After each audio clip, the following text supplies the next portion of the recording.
స్కూల్కి పెట్టిన బాక్స్ని ఎంతమంది పిల్లలు తినేసి వస్తారు చెప్పండి? మ్యాక్సిమం అందరూ రిటర్న్ అయితే తెచ్చేస్తారు. మరి ఈవినింగ్ ఆకలితో వచ్చే పిల్లలకి హెల్తీగా అలానే టేస్టీగా ఉండే ఫుడ్ ఏదైనా పెడితే బాగుంటుంది కదా. అలాంటప్పుడు ఈ కేక్ రెసిపీని ఒకసారి ట్రై చేసి చూడండి. యమ్మీగా ఉంటుంది, అలానే చేయటం కూడా ఈజీ. ఈ కేక్ని ప్రిపేర్ చేసుకోవడం కోసం ముందుగా బౌల్లో ఒక 3/4 కప్పు వరకు సీడ్లెస్ డేట్స్లో 1.5 కప్పు వరకు వేడి పాలన వేసుకొని హాఫ్ అన్ అవర్ పాటు సోక్ చేసుకున్నాం అనుకోండి, డేట్స్ మెత్తగా అయిపోతాయి. ఇప్పుడు దీన్ని మిక్సీ జార్లో వేసి గ్రైండ్ చేసుకోండి.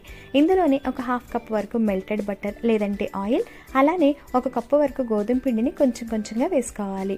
అలానే బేకింగ్ పౌడర్ ఇంకా బేకింగ్ సోడా కూడా వేసి బాగా మిక్స్ చేసుకున్నాక ఫ్లేవర్ కోసం ఇలాచీ పౌడర్ లేదా వెనిలా ఎసెన్స్ అలానే డ్రై ఫ్రూట్స్ వేసి మిక్స్ చేసుకోండి. ఇప్పుడు బేక్ చేసుకోవడం కోసం ప్యాన్లో సాల్ట్ వేసి మూత క్లోజ్ చేసి లో ఫ్లేమ్లోనే ఒక 15 మినిట్స్ పాటు ప్రీహీట్ చేసుకోవాలండి.